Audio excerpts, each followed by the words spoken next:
अब गठबंधन बिहार में टूट जाएगा। एनडीए जो कह रही है कि 25 में फिर से नीतीश और 225। संभवतः ये स्वरूप चुनाव में हम लोगों को देखने को नहीं मिलेगा। 60 और 70 के फेरे में फंस गई है आरजेडी। 60 सीट पर हम चुनाव लड़ेंगे, बाकी का सीट पर हमारे सहयोगी चुनाव लड़ेंगे। कि ये ऐलान है, ये डिमांड भी नहीं। लालू यादव और तेजस्वी यादव से गठबंधन छोड़ने की अंदर खाने सहमति बना चुके हैं। कांग्रेस ए टीम की तहत चुनाव लड़ेगी, बी टीम के तरह नहीं। तो क्या वाकई चिराग पासवान जो कह रहे हैं कि गठबंधन टूट जाएगा, तो क्या वाकई अब गठबंधन बिहार में टूट जाएगा? क्या वाकई एनडीए जो कह रही है कि 25 में फिर से नीतीश और 225, तो क्या वाकई चिराग पासवान के इस भविष्यवाणी के सच होने के साथ ही एनडीए 225 सीट जीतकर बिहार में प्रचंड बहुमत के साथ सरकार बनाएगी?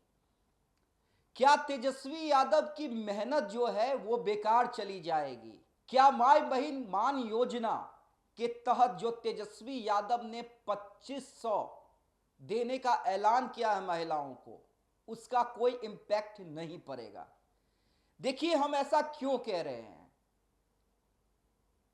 क्योंकि 60 और 70 के फेरे में फंस गई है आरजेडी। और अब सीधे सीधे देखिए, मुकेश सहनी के ऐलान के बाद कि हम 60 सीटों पर चुनाव लड़ेंगे, देखिए ये ऐलान है, ये डिमांड भी नहीं है।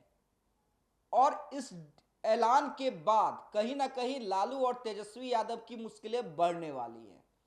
देखिए, मुकेश सहनी की बात को हम थोड़ा एक तरफ करते हैं, लेकिन क्या जिस तरह से कांग्रेस इन दिनों बिहार में एक्टिव हुई है उसे समझिए, और यह समझिए कि क्या राहुल गांधी 2029 के लिए 2025 में लालू यादव और तेजस्वी यादव से गठबंधन छोड़ने की अंदर खाने सहमति बना चुके हैं।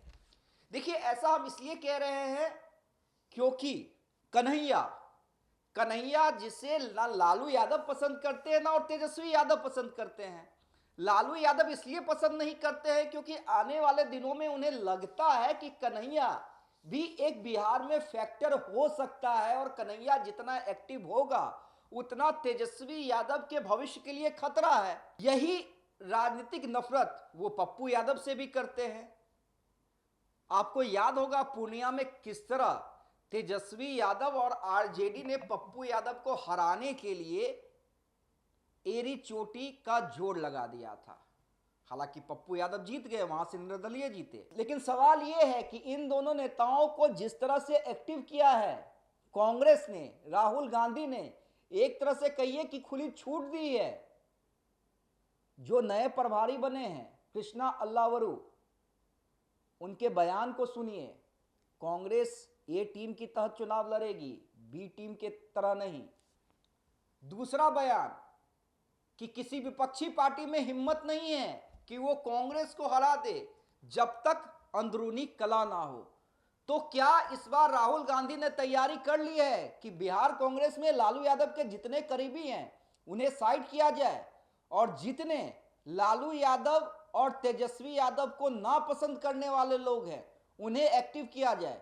क्योंकि पहली बार ऐसा हुआ है बिहार कांग्रेस के इतिहास में कि प्रभारी बनने के इतने दिन के बाद भी कृष्णा अल्लावरू ने ना तो लालू यादव से मुलाकात की है, ना ही तेजस्वी यादव से मुलाकात की है।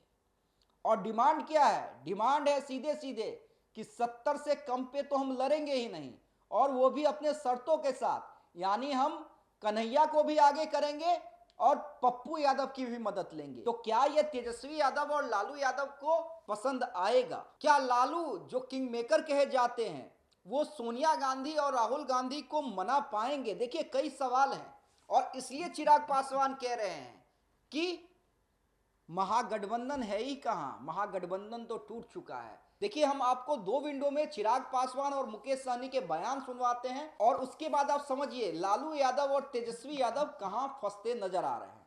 ये महागठबंधन का जो स्वरूप चुनाव से पहले अभी दिख रहा है, संभवतः ये स्वरूप चुनाव में हम लोगों को देखने को नहीं मिलेगा।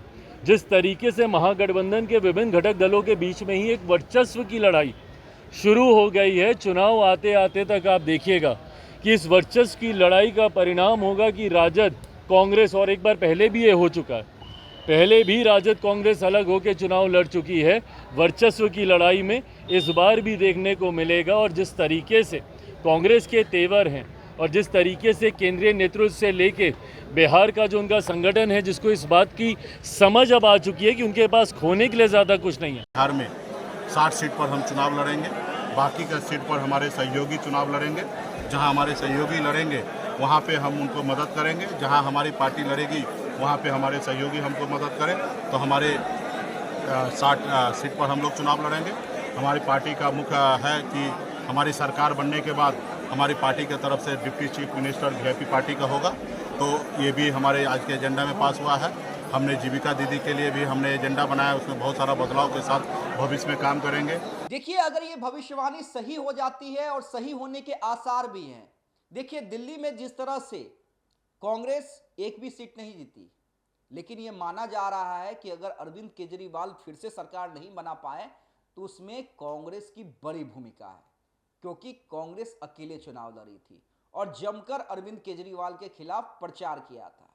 देखिए, अभी तक कांग्रेस का यह मूड तो समझ में नहीं आया है कि वो एकला चलो के रणनीति पे है, लेकिन आप इससे इनकार भी नहीं कर सकते हैं।